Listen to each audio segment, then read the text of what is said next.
Appalachia. Everybody in the world has a reaction to that word. Makes folks think everything from beautiful mountaintop views. There's hillbillies running through the woods with a rifle in one hand and a jug of shine in the other. Trailer parks, drugs, and blame near everything in between. Appalachian Mountains are the oldest mountains in the world. They once towered 30,000 feet into the air. They stretch along the eastern U.S. from Canada through 14 states all the way to Louisiana. Folks that live in these mountains have seen and endured enough things that have happened to make a preacher cut. Hello, I'm Larry Bentley. I was born and raised in the mountains of southwest Virginia, and I was raised there by folks who lived for generations right there in the heart of them old Appalachian Mountains. Come with me and we'll take a look at some of the odd, awful, or legendary things that happen within my beloved mountains, and we'll travel outside of the area a little bit, looking through the eyes of an old Appalachian at some of the crazy that spread itself around out there as well. Welcome to Season 6 of Appalachian Murder, Mystery, and Legend. Howdy, my good friends. Hope you're doing well today. Hope the world's treating you with a little more kindness than it treated the folks in today's story. Thanks so much for stopping by and welcome back. Now, we talked about some real pieces of dog squeeze in the past, folks who sell their own mother for a nickel and change, but today we're headed down to the red clay of Cordell, Georgia.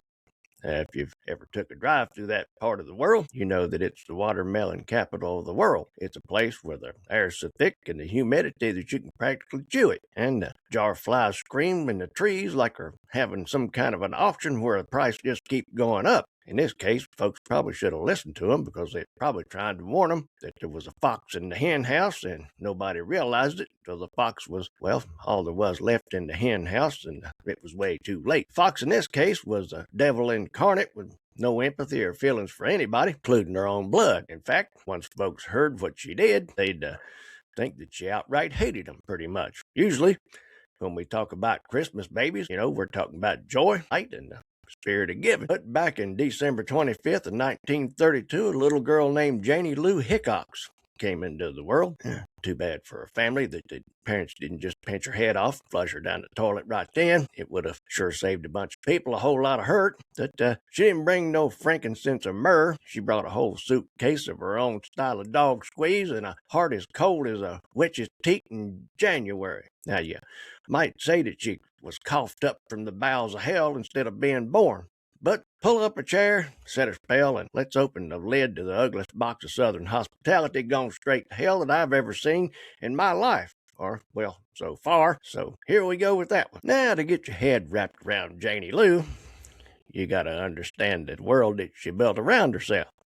She wasn't some wild-eyed hermit living up a holler. She was a pillar of the community, is what they say. In Cordell, that meant three things. You worked hard, you kept a clean house, and you were at the 3rd Street Baptist Church every time the door squeaked open.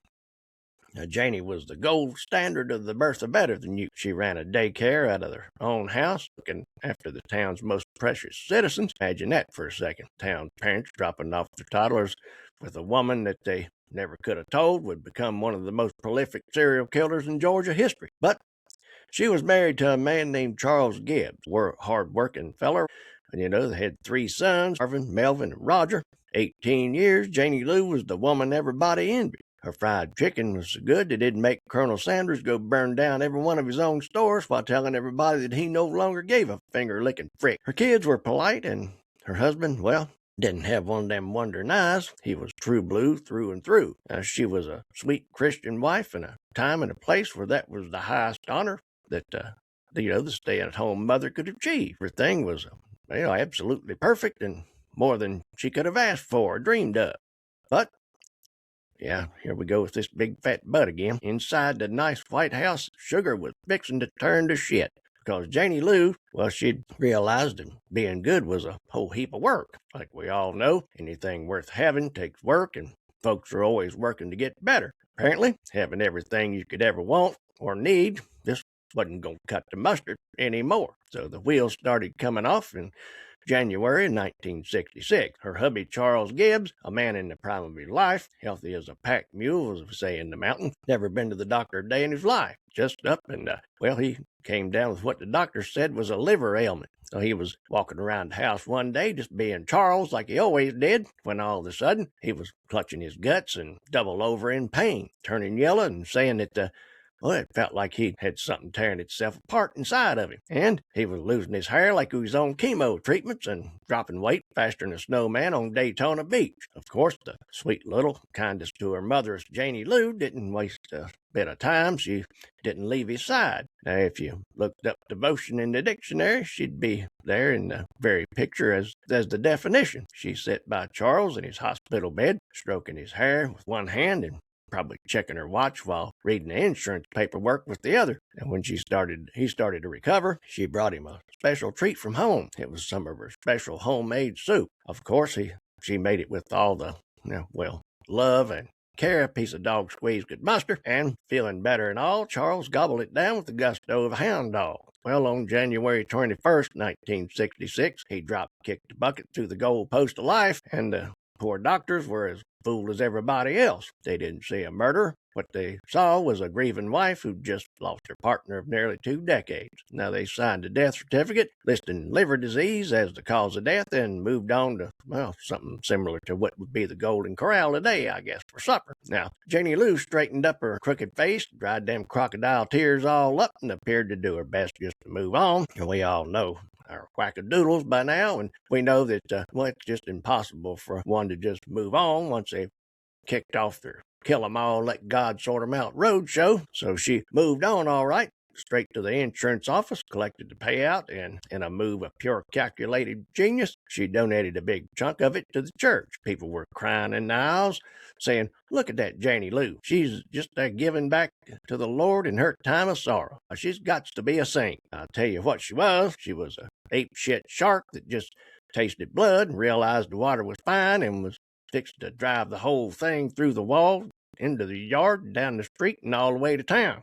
While her other mamas would, die for their family, well, this one was kick-starting a motorcycle of death that she was going to ride over everybody's head, plumb till the thing went into the ground. Now, you'd think that a woman would stop after getting by with taking out her husband, call it a success, and get back into doing what she was doing before, and hope that the law stayed off her rear end.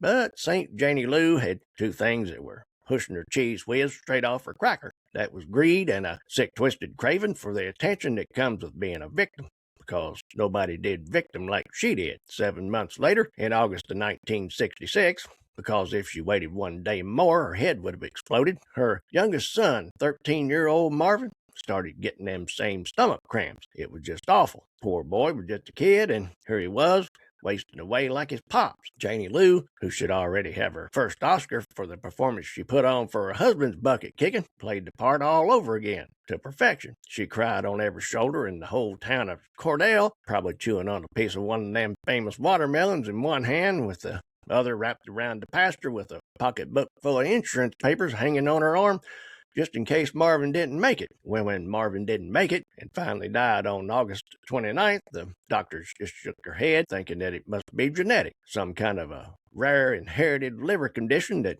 took his father and then came back like it forgot something and took out the son. They didn't look for poison because you just don't go looking for poison in the kinfolk of a saint. Heck, we all know that she ain't what a serial killer looks like anyway, don't we? Then, because we all know something else, that is that the slapnut mine ain't never done, they have to be stopped. That's when Melvin, the 16-year-old, took the big dirt nap. By then, the whole town was in a state of shock. 3 deaths in one house in just over a year. It was what they call a tragedy of biblical proportions. When Melvin died on January of 1967, Janie Lou collected her yet another check, of course, before the body was cold in the ground, then left her house, which probably by then had one of them newfangled floor model color TVs sitting in every room that she could watch, her as the world turns and the edge of night right from any room in the house that she wanted to. And, well, she left that house and did her usual walk over to the church and handed over more money. At that point, you got to wonder if the preacher ever stopped to ask why the blessings always preceded by a funeral. But Janie Lou was the ultimate definition of sweet and subtle. She was naive and she was suffering. She was actually playing the whole town like a fine carved fiddle. Now, by the time 1967 was rolling on a little bit, Janie Lou only had 1 son left, Roger. Roger done what any sensible man would do. He got the hell out of the house while he was still walking and married and started a life of his own. He had a beautiful wife and a brand new baby boy named Ronnie. Now, you'd think Roger and the baby would be safe because we all think that, heck, even the devil has a limit to what he can get by with or try to get by with. But Janie Lou saw Roger's new family more like line items on a ledger than a legacy. Now, in the fall of 1967, Roger came down with that Gibbs family crud. He was 19 years old, just like his pappy, strong as an ox, and he went down like a sack of feed. But this time, Janie Lou made a mistake. She was getting all cocky and had a lean and hungry look for another pity party, no matter who had to kiss the baby to make it happen. So this time she was going for a twofer. She wasn't just going to kill Roger, she was going to take baby Ronnie out too. Of course, being a helpless, innocent baby, Ronnie went first, then Roger left us a month later. Now, you can tell a doctor that an older man had a bad liver. You can maybe even convince him that two teenagers had a rare inherited disorder. But when a healthy 19-year-old father and his infant son both die within weeks of each other, even the most slow on the uptake coroner is going to start scratching his head a little bit. Now, the doctors finally stopped looking at the poor grieving Janie Lou just long enough to take off the church glasses and put on their doctor glasses and take a good look at the autopsy. When they opened up Roger Gibbs, they didn't find diseased liver. They found enough arsenic to kill a whole mule team. The authorities didn't waste any more time. They rolled up hearses and back out to the cemetery and started digging up Charles, Melvin, and Marvin, and it was like a scene straight out of a blame horror movie. Folks could see that red Georgia clay flying up out of them holes under the moonlight like a big tomcat in there in the sandbox trying to cover a turd. Now, the police aimed to expose all the secrets Janie Lou thought that she'd buried for good. Once the paperwork was done, they added up all the math and the results, and they found out that every single one of them was full of rat poison that would have killed a whole brigade of full-grown, healthy soldiers. Now, so the so-called Saint of Cordell, well, she was pounced on, arrested, and dragged off in December of 1967. Yeah, there's a whole heap of irony right there. Christmas baby was being hauled off to jail during the same week she was supposed to be celebrating her birthday, right along with the birth of Jesus Christ. Now, the whole town of Cordell, well, they went quiet as a mausoleum during a military funeral. Folks that been eating their casserole, fried chicken, mashed potatoes, and black-eyed peas, not to mention the ones that left their kids at her daycare, felt that cold chill that didn't have squat to do with the wet winter air. Now, the trial, well, here we are again, you guessed it, the dadgum circus. Yet another trial of the century. Yeah, that's a term that's been pretty much worn out as a door on a Bourbon Street brothel on a Saturday night, ain't it? But Janie, well, she tried every trick in the book.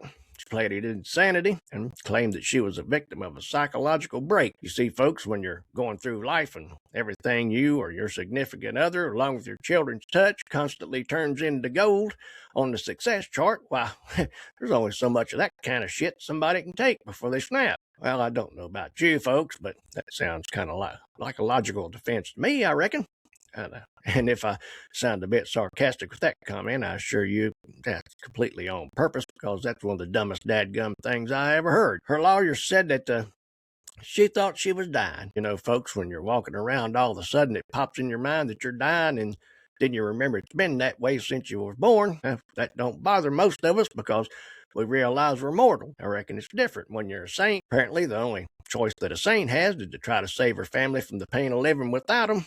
By using poison that causes so much pain, cramping, that it leaves the whole family screaming and twitching in their own piss until they die. One at a time, of course. Now, which is what St. Janie Lou tried to say that she was doing. Now, I don't know about you, but if I'm worried about my family being sad without me, I don't spice up her soup with rat poison. That's like saying you set your whole family on fire to keep them warm. But then backed into a corner, we know that a wackadoodle gonna do what a wackadoodle gonna do. So the court looked at the dog squeeze standing in front of him, looking like a half-drowned rat, and thought, well, there's just no way in the world.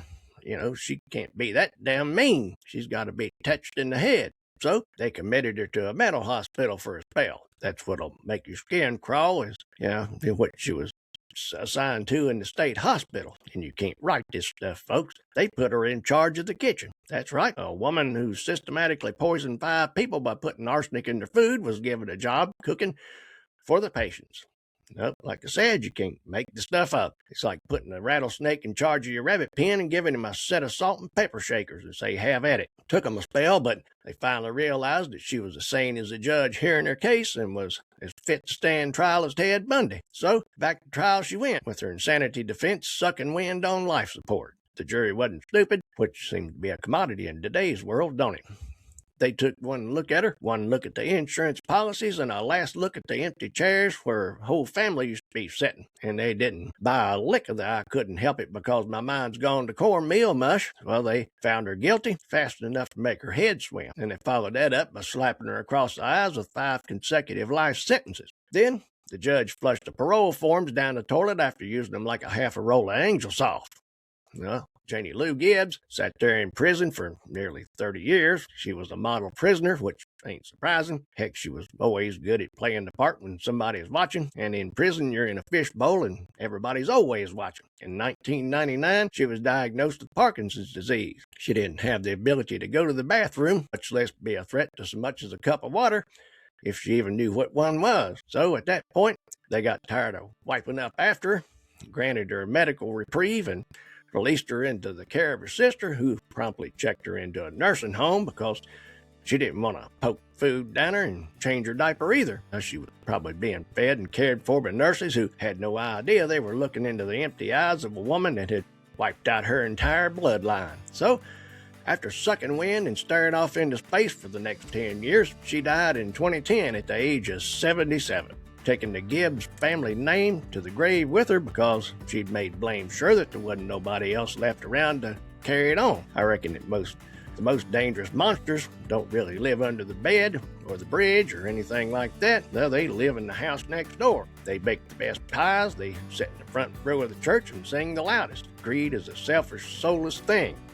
Starts with a little bit of needing to get by and ends up digging graves in a cemetery. Janie Lou wanted something, and she paid for it with the lives of the people who loved and trusted her. Now that I think about it, and looking at it now, I really don't know exactly what the hell the woman did want, to be honest with you. I hope you got something out of our story today. If you did, please rate and review the podcast, or if you're watching on Spotify, YouTube, or Rumble, throw us a like, and don't forget to subscribe or follow wherever you watch or listen. Come on over to Appalachian Murder Mystery or Legend podcast group on Facebook, where we talk Appalachian or heck about anything else you want to talk about. I'll be back real soon with another Appalachian Murder Mystery or Legend, and I will see you then.